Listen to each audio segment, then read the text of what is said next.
민수기 31장 1절부터 보시겠습니다. 여호와께서 모세에게 말씀하여 이르시되 이스라엘 자손의 원수를 미디안에게 갚으라. 그 후에 내가 내 조상에게로 돌아가리라. 우리 그 미디안에 대한 그 하나님께서 명령은 우리 26장을 공부할 때 25장에서 이스라엘의 음행 사건이 있었고 26장에 그 2차 군대 개수를 하기 전에 하나님께서 그 미디안의 원수를 갚으라고 이렇게 명령되어진 바가 있습니다. 그거를 구체적으로 이루는 것이 이제 31장에서 소개가 되어져요. 그래서 미디안 일족의 진멸 사건이 소개가 되어지는데 우리 한쪽가로 4번으로 해서 31장서부터 36장까지가 요단 동편 땅 정복의 사건입니다. 그리고 31장, 32장이 미디안 땅 정복이에요.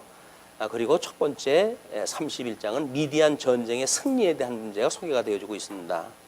자, 그런데 여호와께서 지금 모세에게 말씀하시기를 이스라엘 자손의 원수를 미디안에게 갚으라. 그 후에 내가 내 조상에게로 돌아가리라.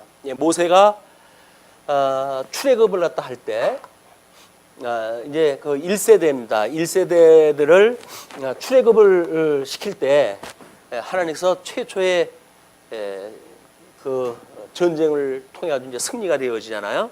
출애굽 사건이라고 이렇게 해서요. 출애굽 사건도 해가지고 일찍이 아브라함에게 언약했던 양대 언약입니다. 이 아브라함에게 했던 양대 언약을 이들이 지금 상실하고 애굽의 종노릇을 하게 되어진 거예요. 애굽에 400년 동안이나 종노릇을 하게 되어졌는데 하나님과 때가 되어지니까 이제 이 열조와의 언약을 하나님 기억을 하시고 그리고 너희를 내가 이 애굽의 종노릇 하던 거로부터 불러낸 여호와인 줄 알게 하기 위해서 여호와인 줄을 알게 하기 위해서 너희들을 불러냈다라고 하는 것이 출애굽 사건이에요.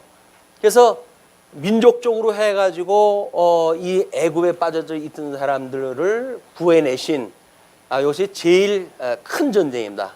제일 큰 전쟁으로 해가지고 출애굽이 되어지는 사건이기 때문에 10가지 재앙을 이제 보여주잖아요. 그 10가지 재앙은 애굽이 가지고 있는 모든 우상에 대한 징벌입니다. 신령한 걸로 보게 되면 영적 전쟁인데 출애굽을 갖다 해가지고 광야 40년이 지나갔잖아요. 그래가지고 모든 세대가 교체가 됐습니다. 세대 교체가 되어지고 제2세대가 이제 시작이 되어진 거죠. 2세대가 시작이 되어지는데 이 2세대에 우리가 조직을 일단 변화를 시키고 두 번째 미디안 전쟁이라고 하는 걸 통해서 새로운 전쟁을 하나님께서 지금 명령을 갖다 하셨어요. 이 전쟁은 앞서서 이 큰 전쟁, 이 전쟁을 기억하게 하시기 위한 전쟁이기도 해요. 우리의 성도들의 모든 삶도 우리가 예수를 믿고 그래서 의롭다고 칭함을 받고 하나님의 아들이 되어진 성도들이 광야 교회를 통해 가지고 이제 우리가 광야 교회거든요. 이 광야 교회를 통해 가지고 이런 성화의 과정을 우리가 이제 이루어가는 겁니다. 성화의 과정을 이루어가는데 여기서 끊임없이 새로 필요되어진 성도가 전쟁을 일으키게 되어져요. 근데 이 전쟁은 우리를 모든 죄에서 구속하셨던 예수 그리스도를 기억하게 하시기 위한 이런 반복적인 역사입니다. 이제 여기서 2세대는 물론 그 에덴 땅, 그 요단강 동편 땅을 다 이제 침략해 하시고 그리고 이 에덴 그 서편으로 건너가가지고 가나안 땅을 이 전쟁을 통해 가지고 전부 이제 차지하다 하게 되어지거든요. 그렇기 때문에 성도들이 이 성화의 과정을 살아가면서 뭐 우리는 중생인이기 때문에 어쩔 수 없이 성령의 소욕과 육체의 소욕이라고 하는 이 두 개의 소욕을 가지고 있게 되어진단 말이에요. 이건 어쩔 수 없는 중생인이 가지고 있는 특징입니다. 거듭나고 중생한 성도가 가지고 있는 특징은 성령의 소욕과 육체의 소욕이 있어서, 성령의 소욕은 육체의 소욕을 거스리고 육체의 소욕은 성령의 소욕을 거스르게끔 되어져 있어요. 여기에서 이 소욕에 대한 것이 우리의 전쟁인 거야. 우리는 이제 이 성화의 과정을 살아가면서 우리가 뭐 이제 여기서 사회적인 어떤 조건, 경제적인 조건, 정치적인 조건, 이거의 어려움을 하나님 앞에 고하잖아요. 근데 이것도 우리가 우리 십계명에서 대인계명, 이 대인계명으로 해가지고 이미 하나님의 나라를 이루게 되어졌을 때 어떻게 지체 간의 교제를 통해서 사랑을 이루어 가는가, 이것이 대인계명의 사랑에 대한 계명이란 말이에요. 대강령이 사랑인데, 그러니까 여기 지금 전쟁이 일어난다는 이야기는 이거의 갈등인 거야. 사회적인 갈등, 경제적인 갈등, 정치적인 갈등. 그 갈등이 성령의 소욕과 육체의 소욕이라고 하는 그 관점에서의 전쟁이 붙는 거거든요. 근데 우리는 어려움이, 예를 들어 경제적으로 해가지고 지금 뭐 우리가 생활이 어렵다라고 했을 때 이것이 단순히 경제의 문제인가, 아니면 성령의 소욕과 육체의 소욕으로 우리가 비춰봤을 때 이 경제라고 하는 그런 영역을 통해 가지고 어떻게 경제의 문제를 해석하는가에 대한 문제입니다. 무엇인가 먹을까 마실까 염려하지 마라 라고 했던 성령의 소욕이 있는가 하면, 무슨 소리야, 그래도 이 땅에서 살 때는 우리가 품질력 가지고 먹고 살아야 되는데 라고 하는 걸로 해가지고 싸움이 일어나는 거예요. 그리고 지금 현재 가지고 있는 거에 만족을 못 느끼고 부족을 느끼고 이렇게 하는 것도 결국은 이 두 소욕의 전쟁이거든요. 이 전쟁은 끊임없이 이 전쟁의 승리가 관건이 아니라 이 전쟁을 우리 출애굽을 하게 하셨던 여호와 하나님, 언약대로 이루어지는 우리의 아버지 하나님을 기억하는 수단들이란 말이에요, 이게. 그러니까 전쟁을 통해서 하나님을 기억하지 못하고 승리에 우리가 포커스가 맞춰지게 되면 그걸 우리가 목적 지향적인 관점으로 이걸 보게 되어지는 거예요. 그리고 뭐 그걸 일 중심, 기능 중심이라고 이렇게 이야기를 하죠. 기능 중심이다. 그러나 우리가 이런 계명을 통해 가지고 깨닫게 되어지는 걸로 보게 됐어요. 계시 중심으로 보게 되어지는 거죠. 우리의 진정한 우리들의 어떤 경제적인 여건으로 해가지고 하나님 앞에 기도를 갖다 하는데, 그 기도가 이 기능을 위한 기도인지 아니면 하나님의 계시를 위한 기도인지, 이것이 구분이 안 되게 되면 끊임없이 하나님 앞에 뭔가를 채워달라고 요구만 돼요. 채워만 달라고. 근데 채워주는 것이 목적이 아니라 이걸 우리가 제대로 하나님이 우리를 인도하시는 분이라고 하는 믿음으로 이걸 해석을 갖다 할 수 있는 것이 관건이란 말이에요. 근데 이제 이스라엘 백성들이 31장에 소개되어진 것이 이 2세대를 통해 가지고 이제 이 미디안 이제 그 발람 사건을 통해 가지고 미혹되어졌던 사건 아닙니까? 그냥 미디안 사람들에 의해서, 물론 이건 이제 이거를 지도했던 사람들이 발람이라고 하는 적그리스도인데, 거짓 선지자인데, 그 발람이라고 하는 거짓 진도자에 의해 가지고 이 사람들이 2세대하고 뭔가 지금 이 관계가 만들어졌단 말이에요. 그걸 이제 우리 앞장에서는 간단하게 어떤 상간되어져 있는 여자를 잡아 죽이고 뭐 이러는 걸로 징벌이 되어졌지만, 하나님은 국부적인 그런 걸로 해결이 안 되는 거예요. 이 미디안 전체를 없애라는 겁니다. 이 없애라고 하는 그 이야기가 우리가 끝없이 이 죄에 대한 문제를, 신약교회에서는 이 죄에 대한 문제를 우리는 이건 뭐 이렇게 살아가는 거 다 아니겠어? 라고 하는 것이 이게 나머져 있는 거예요. 기능적으로 보는 것. 계시적으로 본다고 한다면 미디안의 그 민족을 멸절시키는 일이죠. 그런 걸로 우리가 궁극적으로 승리를 갖다 하는 일이기 때문에, 그래서 우리 심령의 평강을 갖게 되어지는 이 전쟁에서 승리, 그래서 심령의 평강이라는 이야기는 미디안을 전부 제거를 갖다 시켜야 되는데, 미디안을 제거시키는 전쟁에 있어서 이 사람들의 지금 그 임하는 임전태세, 그리고 그거에 대한 결과, 그거에 대한 하나님의 섭리, 뭐 이런 차원으로 한번 보시게 되면 우리들의 재미있는 어떤 중생인의 삶의 문제가 이제 보일 거라고 보여집니다. 물론 이거는 예수님의 최종적인 우리를 애굽에서 불러낸 어린 양 되시는 어린 양 권세로서의 승리, 그리고 지금도 우리의 죄에서 구원하시는 주님, 우리 시험에 들게도 하시고 들지 않게도 하시고 하시는 주님, 그리고 악에서 구원하게 하시는 궁극적인 우리의 기도를 이루어 주시는 주님, 이제 이걸로 연결이 되어지는 거예요. 그래서 우리가 끊임없이 이 부분적으로 삶에서 나오는 어떤 윤리적인 것이 됐든 또는 뭐 이런 어떤 그 하나님의 계시적인 차원에서 새 영역이 됐든 우리들한테 과연 필요한 게 뭔가라고 하는 것이 직접적인 전쟁이에요. 직접적인 전쟁.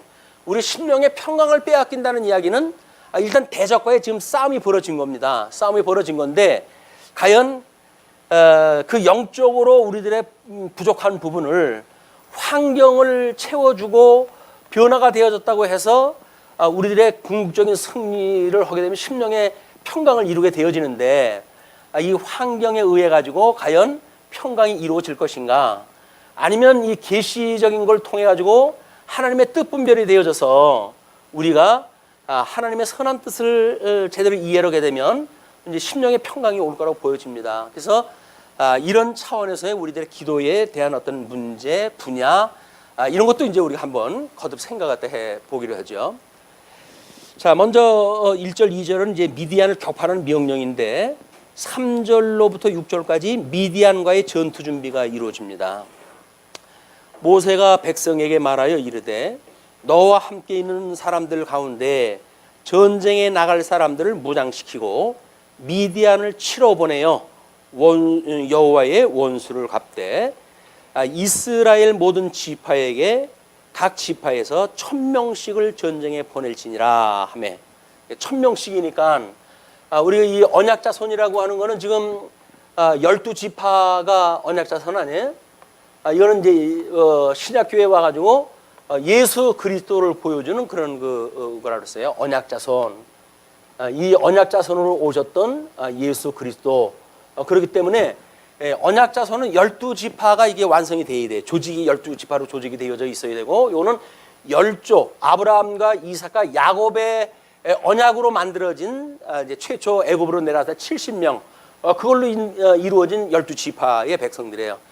그것이 지금 잠정적으로 여기서야 지금 아직 가나안 땅 들어가기도 전이지만, 가나안 땅 들어가게 되면 남북으로 갈리고 하는 문제로 해서 12지파를 하니까 어떻게 섭리하시는가가 관건인 거야. 그 주님을 우리가 어떻게 그 몸을 나누는가, 이것이 교회 분쟁의 문제 뭐 이런 걸로 이야기도 하고 그랬었는데, 그래서 이 언약자손이라고 하는 차원에서 이제 보시게 되면 이게 전쟁에 나갈 사람들을 미디안을 치러 보내어 여호와의 원수를 갚되 이스라엘 모든 지파에서 각 지파에서 1000명씩을 전쟁에 보낼지라. 12지파에서 1000명씩입니다. 1000명씩. 뭐 이 1000명이라고 하는 그거는 대표들이죠. 군사들로 해가지고 각 지파의 대표성을 가지고 있는 사람들이니까. 그래서 그러면 이제 12,000명이 되어지는 거예요. 12,000명이 전장으로 나가게 되어지는데, 그 5절에 각 지파에서 1000명씩 이스라엘 100만 명 중에서 12,000명을 택하여 무장을 시킨지라. 그래서 이스라엘 100만 명이라고 이제 표현이 되어지는데, 뭐 어떤 데는 1000만인으로 표현되어지기도 하고 100만 명으로 표현되어지고 그러는데, 이제 히브리어에서 이 1000이라고 하는 숫자는 여러 가지 개념으로 써요. 만으로도 쓰이고 뭐 그렇기 때문에 그것이 지금 우리들이 가지고 있는 숫자의 개념을 가지고 100만이 그 유대인이 그 이 세대가 우리 인구를 조사를 했다 했을 때 나와져 있는 거는 뭐 장정 60만이라고 그랬었는데, 여기서는 어떻게 뭐 1천 뭐 만인으로 설명이 되어지는가라고 하는 그거는 큰 의미가 없습니다. 일단은 하나님께 정하신 그 숫자의 만수를 지금 주어가지고 1000이라고 표현이 되어지기도 하고 만이라고도 표현이 되어지고 하는 숫자이기 때문에, 아니면 또 이것이 뭐 100만으로도 표현이 돼요. 이제 그 밀리언이라고 하는 100만으로도 표현이 되죠. 그렇습니다. 그러니까 그 숫자가 히브리어가 가지고 있는 그 개념을 우리가 어떤 독자적으로 우리의 어떤 그 개념을 나누게 되면 또 혼선이 와요. 그러니까는 성경 번역을 하신 분들은 나름대로 뭔가 체계를 가지고 번역을 했다 했거든요. 그 사람들이 번역을 한 숫자를 일단 기준으로 해가지고 우리가 정리를 했다 해 나가게 되면 일관성 있는 이 숫자에 대한 개념은 가지고 있게 되어질 거예요. 아니고 뭐 그때마다 뭐 어떤 데는 1000만을 넣고 어떤 데는 100만을 넣고 10만을 넣고 이렇게 하는 건 별로 의미가 없다. 그래서 한번 그 성경이 기록되어져 있는 것만 따라 나가도록 하게 되면 그렇게 해서 2000명을 택해가지고 이 1만 2000명을 택해가지고 무장을 시켰다. 근데 100만 중 이스라엘 100만 명 중 그 이야기는 12지파의 모든 그 전쟁의 숫자 그 계수되어진 사람들이거나 아니면 계수되어지기 전에 사람들일 수도 있겠죠. 남녀노소까지 포함되어진 그런 개념으로 본다고 하더라도 지금 100만 명 중에서 12,000명을 택해서 무장을 시켰다 이렇게 보여지는 겁니다. 이제 100만 명이라고 한다면 100만 명 중에 12,000명이면 약 10분의 1에 해당되어지는 사람들이겠죠. 아마 그런 비율로 해가지고 전장을 내보냈다고 대표성을 설명을 하다 한 것 같습니다. 6절에 모세가 각 지파에 1000명씩 싸움에 보내되 제사장 엘르아살의 아들 비느하스에게 성소의 기구와 신화 나팔을 들려서 그들과 함께 전쟁에 보내매. 그러니까 지금 비느하스라고 하는 대제사장 2세대의 대제사장은 비느하스라고 하는 아론의 손자가 지금 되어진 거 아니겠어요?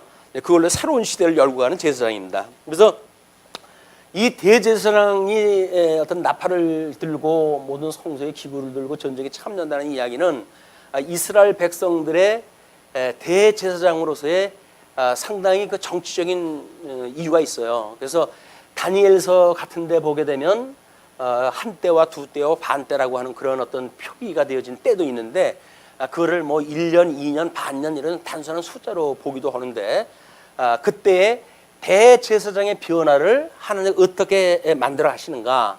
그래서 로마 제국으로부터 대제사권을 사가지고 제사장 노릇을 갖다 하는 잘못되어져 있는 제사장들이 나오는데 그들에 의해서 하나님의 성전을 파괴시키거나 회복되어지는 그런 그 일들을 섭리하시는 때로도 이걸 섭리가 되어지기도 합니다. 그래서 우리 예수님이 돌아가실 때에도 그 제사장 가문에 이제 그런 그 여러 복수의 제사장을 등장을 시키잖아요. 그 이야기도 마찬가지로 실제적으로 어떠한 그 제사장이 있었을 때에 이런 역적 전쟁이 일어나는가를 보여주는 이런 그 표가 있기도 해요.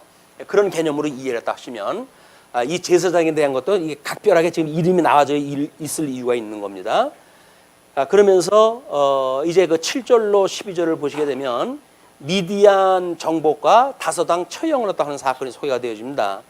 그들이 여호와께서 모세에게 명령하신 대로 미디안을 쳐서 남자를 다 죽였고 그 죽인 자 외에 미디안의 다섯왕을 죽였으니 미디안의 왕들은 에위와 레겜과 수루와 후루와 레바이며 또 부올의 아들 발람을 칼로 죽였더라. 그래서 미혹을 했던 발람도 이때 이제 죽게 되어집니다. 그러면서 이스라엘 자손이 미디안의 부녀들과 그들의 아이들을 사로잡고 그들의 가축과 양떼와 재물을 다 탈취하고 그들이 거처하는 성읍들과 촌락을 다 불사르고 탈취한 것, 노력한 것, 사람과 짐승을 다 빼앗으리니라. 그들이 사로잡은 자와 노력한 것과 탈취한 것을 가지고 여리고 맞은편 요단강가 모압 평지에 진영에 이르러 모세와 제사장 엘르아살과 그다음에 이스라엘 자손의 회중에게로 나오니라. 일단 전쟁에 승리를 했다 했어요. 이 전쟁에 승리했는데 이들이 만약에 하나님의 뜻대로 승리를 갖다 했다고 한다면 책망거리가 없을 거예요.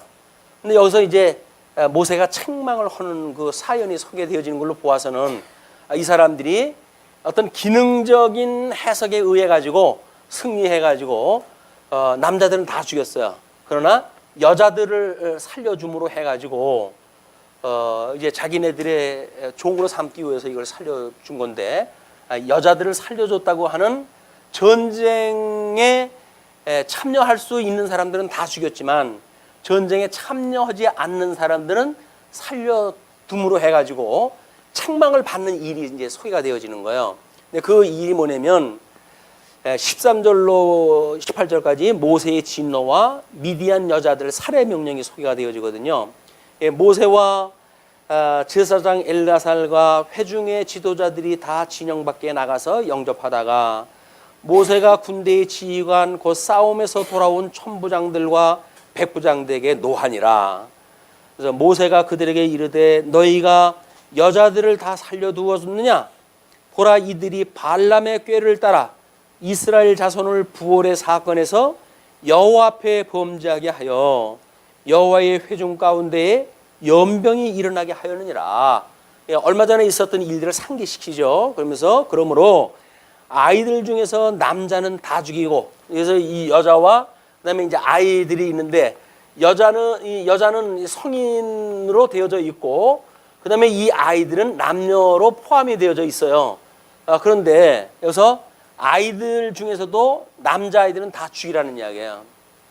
이제 전쟁에 나갈 수 있는 그런 그 멤버들이겠죠. 이제 나중에 성장하면 이제 다시 뭐 창을 뒤로 돌려가지고 이스라엘 백성들을 대적할 수 있는 그런 그 무리일 텐데, 그러니까는 그 남자는 다 죽이고 낭자와 동침하여 사내를 아는 여자도 다 죽이고, 그래서 이 성인의 여자들 중에도 남편이 다 없는 사람들이지만 기혼자들은 이미 다 제거를 시켜라 그 이야기입니다. 왜냐하면 우리가 이제 이 어떤 성인들이 가지고 있는 특성이나 아이들이 가지고 있다고 하더라도 어떤 민족성이 있다거나 이렇게 되어져서 끊임없이 이스라엘을 공격할 이런 그 요소가 있는 사람들이거든요. 이것이 그렇기 때문에 우리가 하나님께서 우리 가나안 땅도 우리 이제 사사기에 보게 되면 하나님께서 가나안 7족속을 남겨두셔요. 그 남겨두셔가지고 이들로 하여금 이스라엘 백성들의 가시 역할을 갖다 하게 하신단 말이에요. 이 가시 역할을 통해 가지고 하나님만이 우리들의 모든 것을 언약대로 이루어가시는 분이지 라고 하는 걸 깨닫게 하기 위한, 죄를 깨닫게 하기 위한 수단으로 이걸 이제 주신단 말이에요. 남겨두셔요.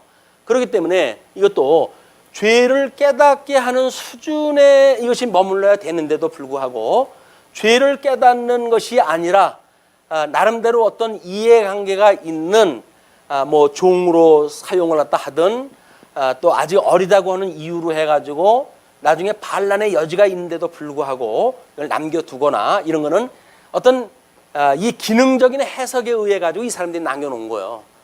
모세에 의해서 책망을 듣는다는 이야기는 이 평강이 이스라엘 백성들에게 평강이 있을 조건들이 아니다. 하나님께서 이스라엘의 평강을 주기 위해서는 이 여자들 중에 뭔가 기혼자 출신들은 다 죽이고, 그리고 아이들도 남자는 다 죽이라고 하는 이것이 하나님의 뜻인 거예요. 우리는 하나님의 이제 이런 전쟁에서 다 멸절시켜라 이런 그 이야기를 또 할 때마다 어떻게 하나님께서, 사랑의 하나님이 다 죽이라고 이렇게 이야기를 할 수가 있는가, 이런 것 때문에 늘 고민이 되기도 해요. 그런데 저는 우리가 기능적으로 해석을 하거나 윤리적으로 했을 때에 나오는 문제들이에요. 여기서 이 어떤 육적인 그림자로 이걸 보여줬던 사건은 이 육적인 그걸로 방법으로 계시가 되어져 있기 때문에 이것이 신령한 문제로 해가지고 재해석이 되어야 되거든요. 신령한 재해석이 되어져야 이것이 인간을 죽이느냐 살느냐라고는 그런 문제가 아니라 우리가 어떻게, 사실은 이들이 살아있으나 짐승과 다른 바가 없는 사람들 아니에요. 영이 죽었다는 이야기는 뭐예요? 짐승과 똑같다는 이야기예요. 근데 요즘은 뭐 이제 짐승도 잘못하다가는 고발당할 테니까 대통령이 되려고 한다면 적어도 유기견이라든지 그런 게 얼마나 친밀도를 보이는가, 뭐 이런 거에 의해서 점수가 매겨지고 그러거든요. 무서운 시대예요. 남의 집 뭐 이제 개 같은 거 이렇게 함부로 발언하고 그러면 안 됩니다. 위험합니다. 뭐 마음에 없다고 하더라도 아유 예쁘네요. 그냥 그렇게 좋은 말하고 지나가셔야지. 뭐 내 주장을 펴가지고 아유 그거 왜 이런데 개를 데려와요 이렇게 하면 큰일 나요. 공원 같은데 입구에다 써놨어요. 개 같은 거 데리고 등산하지 말라고. 왜냐면 그런 자유를 누리려고 한다면 책임이 따라야 되거든요. 그래서 뭐 그걸 뭐라 그래요? 뭐 개똥이라고 쉽게는 이야기했다 하는데 뭐 강론석상에서 개똥이라고 한다면 뭐 견변이라고 그랬나요? 사실은 우리나라 말이라고 해가지고 촌스럽고 한문이라고 해가지고 그 뭐 귀하다고 생각을 하게 되면 그것도 사대주의적인 사상입니다. 개똥이에요, 그냥 개똥. 개똥이니까 개똥이지. 그걸 무슨 강대성에서 어떻게 개똥이라고 이해를 할 수가 있느냐? 견변이라고 해야지. 그러면 견변이라고 한문을 쓰면 그게 우아한 표현인가요? 참 사람들은 웃겨요. 이 기능적으로 접근하는 사람들의 그 특징이에요. 근데 그걸 수거할 수가 있어야 될 거 아니에요. 표현도 뭐 비닐봉지에 가져다니면서 자기 집 개가 누웠으면 그걸 치우고 그래야 되는데 뭐 쓱쓱쓱 해서 다 밀어놓고 그냥 자기네 집 아니라고 해도 끌고 다니니까 다른 사람한테 피해가 오는 거예요. 근데 뭐라고 그러면 아유 뭐 눈 흘리고 난리 나요. 그래가지고 못 본 척하고 지나가는 게 요즘은 뭐 상책인 것 같습니다. 왜냐하면 이해관계에 얽히지 않은 거에 시비를 붙들게 되면 개의 기를 잡는 거나 똑같은 거라고 그러잖아요. 괜히 개 기를 잡아가지고 물리면 괜히 손해보는 거니까 그냥 못 본 척하고 지내가시는 게 낫다. 어쩔 수가 없어요. 문화가 이제 그런 문화로 가기 때문에 아이들은 뭐 그거에 죽고 또 못 살잖아요. 너무 귀여워가지고 그래요. 근데 그 아이들한테다 그걸 뭐 나쁘다고 하는 표현을 갖다 해보십시오. 완전히 원수인 대접을 받을 텐데 아유 뭐 우리 목사님은 너무 사람이 촌스러워 뭐 해가지고 유기견의 그 예쁜 그런 것도 모르고 그런다고 그렇게 해석할지도 몰라요. 이거는 아이들한테도 그런 거 소개 이야기하는 거 아닙니다. 그냥 원리적으로 이야기하면 쉽지만 그냥 개인적으로 있는 걸 이야기하게 되면 이걸 전부 해석이 되어지지 않으면 하나님의 뜻으로 받아들이는가 인간적인 뜻으로 받아들이는 거에 달라요. 시험에 들 일이기 때문에 끊임없이 여기서 시험에 들게 하지 마시옵고라고 우리가 이걸 처신하다 해야지 시비 가리고 옳고 그르고 따지고 뭐 내 기호를 따지고 이거는 아주 쓸모없는 일이라고 보여집니다. 이게 이제 그 지금 왜 이 개 문제가 나왔냐면 일곱 족속을 남겨가지고 가시 역할을 갖다 하게끔 하는 건 죄를 깨닫게 하시는 거란 말이야. 그럼 죄를 깨닫게 하시고 우리 원천적으로 죽었던 우리를 살리신 예수 그리스도 우리를 죽였던 우리 예수 그리스도 이분이 우리 십자가의 도라고 그랬잖아요. 이게 십자가의 도다. 이분이 예수 그리스도를 믿는 것이 이거를 깨닫게 하는 일이기 때문에 여기서 우리가 육체의 소욕이 남아가지고 지금도 뭐 분기가 일어나고 뭐 어떤 시기 질투 뭐 이런 것이 나타난다고 했을 때는 이건 육체의 소욕에 지금 우리를 지금 전쟁을 걸어오는 일들이거든요. 거기서 시험에 들지 말게 해주세요라고 하는 기도를 갖다 해가지고 하나님 시험에 들지 않도록 하면 다행이겠지만 제 경험상 그렇게 시험에 들지 않게 하는 게 쉽지는 않습니다. 사사건건 시험에 들 일이 얼마나 많은지 몰라요. 그런 걸로 하게 되면 이제 시험에 드는 거예요. 이제 시험에 들게 되면 거기에 상처를 입게 되어지고 이렇게 되어지는데 예수 그리스도 이분으로 말미암아 죽었던 내가 살아났는데 나머지 있는 부분에 온전케 가는 것 이걸 이제 우리 성화라고 이렇게 이야기했잖아요. 온전케 되어져 가는 것 예수 그리스도의 형상을 닮아가는 것 이거 이야기 예수 그리스도의 형상을 닮아가는 것 이거는 온전케 하시는 예수 그리스도를 바라보면 이게 되어지는 거란 말이에요. 그러면 이 가시가 느껴질 때마다 우리는 온전케 하시는 예수 그리스도를 바라봐야 되는데 내가 이걸 지키지도 못하고 윤리적인 삶도 아니었고 뭐 이런 자책하는 걸로 끝나버린다고 한다면 그것도 기능적인 해석인 거예요. 끊임없이 우리가 믿고 있는 온전케 하시는 주님께서 과연 당신의 형상을 따라서 우리를 온전케 해가시는가 이걸 믿느냐 믿지 않느냐의 단순한 문제예요. 우리가 이걸 믿는다고 한다면 뭐 여기서 싸울 게 뭐가 있어요. 이걸 믿는다고 한다면 하나님 앞에 아직도 이렇게 우리 온전케 하시는 주님이 아니면 이 가시가 가시인 줄 알고 내가 인간적인 대응을 하거나 뭐 이런 그 일이 끊임없이요. 그 인본주의니까 인본주의적인 어떤 대응을 일으키고 기능적인 걸로 해석이 되어져서 심령의 평강을 빼앗기는 일이 있게 되어지는데 주님 앞에 끊임없이 온전케 하시는 예수 그들 바라보는 일. 뭐 혹자들은 염치도 없이 맨날 그렇게 해가지고 뭐 한 번 용서를 다 해줬는데 또 용서해달라고 또 용서하고 맨날 그 용서를 다 해달라고 그러는데 그래서 우리는 주님이 필요한 거예요. 매일 드리는 제사로도 안 되는데 단번에 드리는 우리 예수님이 그걸 해주시겠다는데 이걸 기억하는 일 아닙니까 우리가? 이 이스라엘 백성들의 이 전쟁은 뭐예요? 어린 양 대신 예수 그리스도가 원천적으로 큰 전쟁, 그 큰 전쟁으로부터 승리케 하셨다는 거예요. 그걸 기억하는 일이란 말이에요. 그럼 우리가 온전케 하시는 이분이야말로 죽었던 우리를 살리신 분인데 아직도 육체의 소욕이 있어가지고 그 찌꺼기 때문에 일어나는 일들, 그런 것들을 우리 주님께서 왜 온전케 하시질 않겠어요? 안 되는 건 믿음이 없어서 안 되는 겁니다. 온전케 하신다고 하는 믿음이 없기 때문에 그러는 거다. 여기서 뭐 어떤 치문이 잘못되어지고 그렇다, 뭐 윤리관이 잘못되어서 그렇다, 성경을 잘못 가르쳐서 그렇다, 다 거짓말이에요. 잘못되어지는 일은 온전케 하시는 예수 그리스도를 믿느냐 믿지 않느냐의 단순한 문제예요. 믿음이라고 하는 건 그냥 단순한 거예요. 예수님을 믿느냐 믿지 않느냐의 문제라니까요. 그냥 복음에는 하나님의 의가 나타나서 이게 믿음으로 믿음이 이렇게 되어지는 거예요. 저 칭의의 복음으로부터 이렇게 온전케 가시는 이 믿음으로 이르게 하신다. 우리 믿음은 이 믿음을 갖다 믿는 거예요. 이것이 우리 성도가 오직 의인은 믿음으로 살리라 함과 같다라고 하는 믿음으로 사는 삶인 거예요. 그 사람이 뭐 변화가 만들어지고 그래서 되어지는 게 아닙니다. 끊임없이 온전케 하시는 주님을 바라본다는 거예요.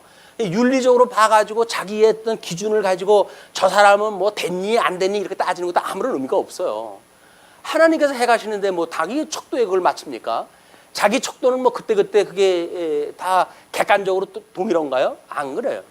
마음이 좋을 적엔 또 한없이 다른 사람한테 뭐 하야와 같이 아령을 베풀잖아요. 아유, 그럴 수 있는 거죠. 뭐 하나님께서 온전케 가시니까 우리 하나님 바라봅시다 해가지고 위로의 말 갖다 해요. 근데 속이 꼬부라지게 되면 그러면 뭐 우린 열 길 뛰잖아요. 맨날 무슨 온전케 예수 그리스도만 이야기를 하냐, 네가 제의를 갖다 지어놓고 라고 해가지고 종주목을 대고 정죄를 갖다 하는 거예요. 근데 우리는 정죄할 수가 없습니다. 왜?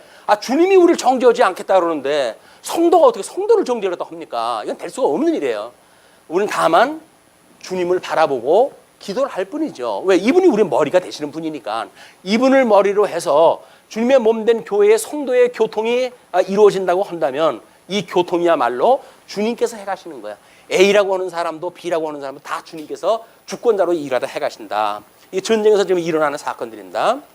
그러면서 이제 남자와 동침하지 아니하여 사내를 알지 못하는 여자들은 다 너희를 위하여 살려둘 것이니라.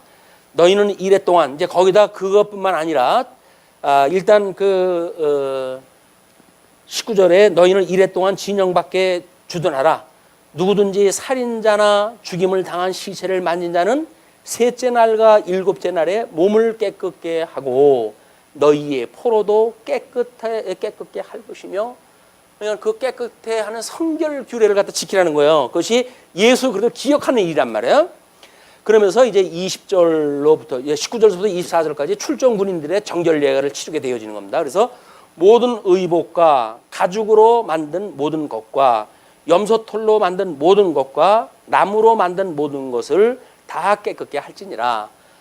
여기서 깨끗게 하라고 하는 것은 적어도 피혁이라든가 제법 돈이 나가는 걸로 만들어 놓은 것들이에요. 일회용이 아닙니다. 그냥 그런 걸로 했을 때는 깨끗게 하는 정결례를 통해서 그걸 해가라. 그런 그 이야기고, 다음에 21절 제사장 엘르아살이 싸움에 나갔던 군인들에게 이르되 이는 여호와께서 모세에게 명령하신 율법이니라 하면서 금, 은, 동, 철과 주석과 납 등의 불에 견딜 만한 모든 물건은 불을 지나게 하라. 그리하면 깨끗하려니와 다만 정결하게 하는 모든 물로 그것을 깨끗하게 할 것이며 불에 견디지 못할 모든 것은 물을 지나게 할 것이니라. 너희는 일곱째 날에 옷을 빨아서 깨끗하게 한 후에 진영에 돌아올지니라. 그래서 금속같이 불 속에 들어가는 건 불로 해가지고 전부 이제 그 정결례가 치러야 돼. 그것이 예수 그리스도가 받으실 불세례와 물세례에 대한 그런 그 이야기야. 이게 또 물론 이제 민족적인 그 불세례라고 한다면 우리 소돔과 고모라 사건을 통해 가지고 이루신 사건이고, 물세례라고 한다면 우리 뭐 이제 그 홍해를 갖다 건넜을 때 이런 그 세례의 사건이죠. 그러나 지역적으로 보게 되면 이런 정결례도 예수님을 온전케 하시는 예수 그들을 바라보는 정결례다 이게. 자, 그러면서 25절입니다. 25절서부터 47절까지 전리품의 분배를 갖다 하는데요. 여호와께서 모세에게 말씀하여 이르시되 너는 제사장 엘르아살과 회중의 수령들과 더불어 이 사로잡은 사람들과 짐승들을 계수하고 그 얻은 물건을 반분하여 그 절반은 전쟁에 나갔던 군인들에게 주고 절반은 회중에게 주고 전쟁에 나갔던 군인들은 사람이나 소나 낙이나 양떼의 500분의 1을 여호와께 드릴지니라. 그냥 총수에 이걸 나누는 분배의 원리예요. 이 분배를 갖다 했을 때 전쟁에 참가자가 절반을 취하고 그리고 진영을 지키고 남았던 자들 이런 사람들 2분의 1을 갖다 주라는 거예요.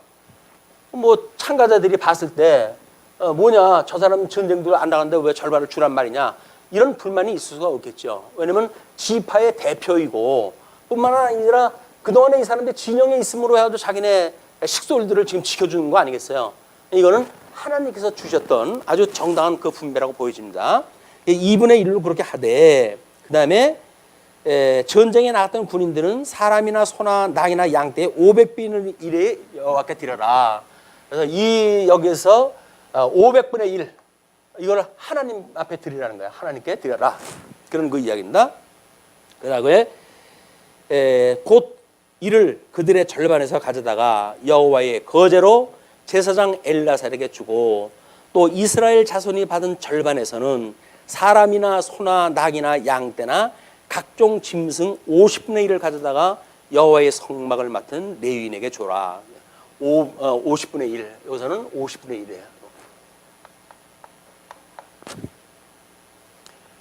1이에요. 그렇게 해가지고 이제 하나님께 레위인에게 주라고 그러니까 모세와 제사장 엘르아살이 여호와께서 모세에게 명령하신 대로 하니라.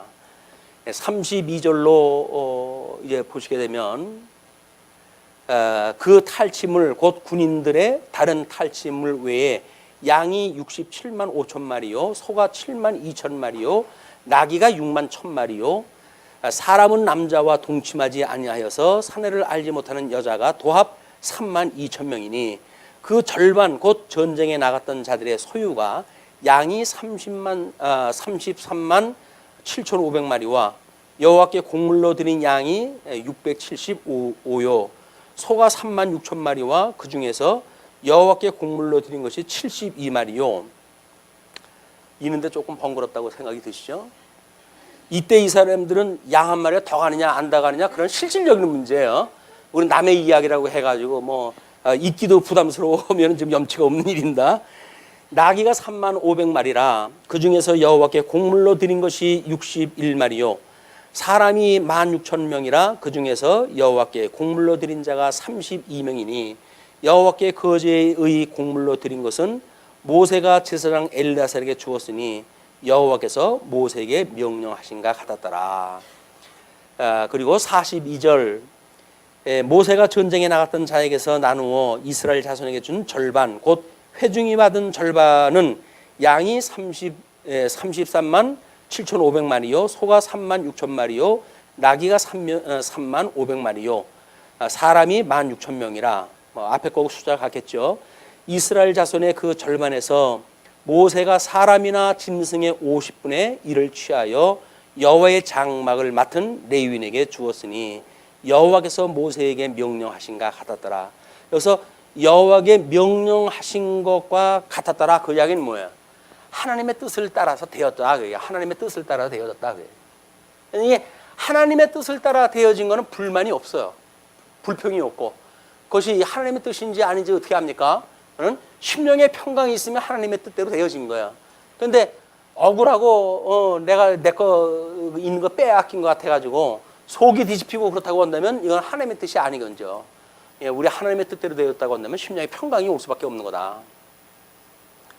자, 그리고 이제 42절서부터 48절서부터 54절까지 군대 장관들의 드린 예물이 소개가 되어집니다. 군대의 지휘관들 곧 천부장과 백부장들이 모세에게 나와서 모세에게 말하되 당신의 종들이 이끈 군인을 계수한즉 우리 중 한 사람도 충나지 아니하였기로 우리 각 사람이 받은 바 금패물 곧 발목걸이, 손목걸이, 인장반지, 귀걸이, 목걸이들을 여호와께 헌금으로 우리의 생명을 위하여 여호와 앞에 속죄하려고 가져왔나이다. 모세와 제사장 엘라살이 그들에게서 그 금으로 만든 모든 폐물을 취한즉 천부장과 백부장들이 여호와께 드린 거제의 금의 도합이 16,750세겔이니 군인들이 각기 자기를 위하여 탈취한 것이니라. 모세와 제사장 엘라살이 천부장과 백부장들에게서 금을 취하여 회막에 들여 여호와 앞에서 이스라엘 자손의 기념을 삼았더라. 이런 걸로 기념을 삼았다는 이야기 뭡니까? 여기서 이제 이루어져 가지고 전쟁에서 이렇게 드리는 것 이런 걸로 해가지고 기념을 삼았어요. 기념. 이 기념 삼았다는 이야기는 다시는 그런 걸 안 해고도 알 수가 있는 방법인 거예요. 미디안 전쟁을 통해서 이제 이 세대가 교체가 되어가지고 첫 번째 세대가 출애굽을 했다 했을 때 일어났던 전쟁, 그 대전쟁을 이 세대가 경험을 했다 했잖아요. 그럼 이 세대가 똑같이 이 미디안 전쟁처럼 전면전을 치러야 되는 전쟁들은 끝이 난 거예요. 왜? 기념을 갖다 하는 걸로 끝나니까. 우리가 우리 예수님으로 인해 가지고 우리 성례를 갖다 한다든지 이런 그 문제는 기념을 갖다 하라고 하는 문제에 있어서 매우 이게 다시는 예수님이 돌아가시지 않아도 되어질 표적이란 말이에요. 그 표적이 예수님이 우리를 위해서 한번 돌아가셨으면 되는데 끊임없이 우리가 나를 위해서 또 한번 죽어달라고 예수님한테 부탁을 하다 하는 건 온당한 길이 아니에요. 다만 돌아가신 걸 우리는 믿는 것뿐이에요. 믿는 것. 또 돌아가실 필요가 없어요. 다만 그걸 믿으면 되는 거예요. 그걸 믿음으로 산다 이렇게 이야기한단 말이에요. 우리는 끊임없이 이제 그 예수님한테 뭔가 회개를 했다 했을 때 마치 처음에 칭의에 대한 그런 은혜도 입지 않은 사람처럼 하는 일은 온당치가 않다. 끊임없이 예수를 믿는다는 이야기는 나를 죽었던 나를 살리셨던 주님이라는 거예요. 그 이제는 이 주님이 나의 머리라는 거 아닙니까? 나의 머리고 나는 그의 몸이 되어져서 이제 나는 죽어서 없다는 이야기. 여기는 다 목 있는 사람들은 여기 있으면 안 되잖아요. 이 목이 하나인데 예수님이 우리 교회의 목이 되어진 거 아닙니까? 이제 머리가 되어진 거 아니에요? 근데 여기 내 목이 또 있으면 어떻게 되는 거야? 그러면 하나님의 뜻과 우리의 뜻이 늘 상충하게 되어지는 거예요. 여기서 나는 죽고 없습니다 라고 신앙 고백을 하는 것이 세례 받은 사람들의 신앙 고백이래요. 신앙 고백. 성례 중에 세례 이거는 단 한 번 받는 거예요. 우리 6월절을 기념을 갖다 하듯이 죽었던 나를 살리셨습니다. 한 번 믿는 거예요. 그리고 성찬을 통해 가지고 반복적으로 우리가 이걸 기념을 한단 말이에요. 이 기념. 그렇기 때문에 성찬으로 기념을 하면 되지. 끊임없이 세례를 갖다 받는다고 해가지고 교단 옮길 때마다 교회 옮길 때마다 침례 교회로 하게 되면 또 물로 빠지지 않으면 안 된다고 물 속에 빠져가지고 세례 한번 받고 군대에서 세례 한번 받고 그리고 교회 와가지고 또 세례 한번 받고 이렇게 세례는 반복되어지는 게 아니에요. 단 한 번 받는 거야. 그래서 교단이 달라도 세례 받았다고 하는 사실을 우리는 인정하는 거예요. 세 개의 공교회가 하나의 교회로 보기 때문에 어떤 교회에서 세례를 받았든 우리 교회로 만약에 임명을 해오게 되면 세례 교인으로 우리는 등록이 되어지는 거예요. 또 세례 주는 게 아니에요. 그래서 이제 그게 그러니까 우리 어느 교회에서 세례를 받았던 우리 만국 모든 그 교회 유일한 교회라고 믿어지기 때문에 그 세례를 인정을 했다 하고 우리 교회에 등록을 했다 했을 땐 세례 교인으로 우리가 교회 받는 거다. 그래서 얼치기로 해가지고 군대에서 그 사실 확인한 건 아니겠지만 그 수많은 사람들이 세례를 받는데 온전하게 이걸 세례를 갖다 좋겠어요. 그 귀신 쫓는 목사 보니까는 사람들 세워놓고 그냥 두들기고 지나가니까 다 벌렁벌렁 넘어져 버리던데. 근데 물 세례를 갖다 준다고 해보십시오. 한번 담갔다가 성부와 성자와 성령이라 세례를 주느라 또 해가지고 또 이거 힘들어서 못 하잖아요. 군대에서는 어떻게 하는지 저는 모르겠어요. 아마 그냥 물을 갖다 확 뿌려가지고 주는지 어떻게 모르겠지만. 근데 그렇게 받았다고 하더라도 군대에서 정말 건방을 먹기 위해서 받았다고 하더라도 우리 교회에 저는 군대에서 세례를 받았는데요 라고 그러면 세례 교인으로 받는 거예요. 받으려면 받는 거예요. 안 받으려면 우리 교인으로 등록을 안 시키는 거예요.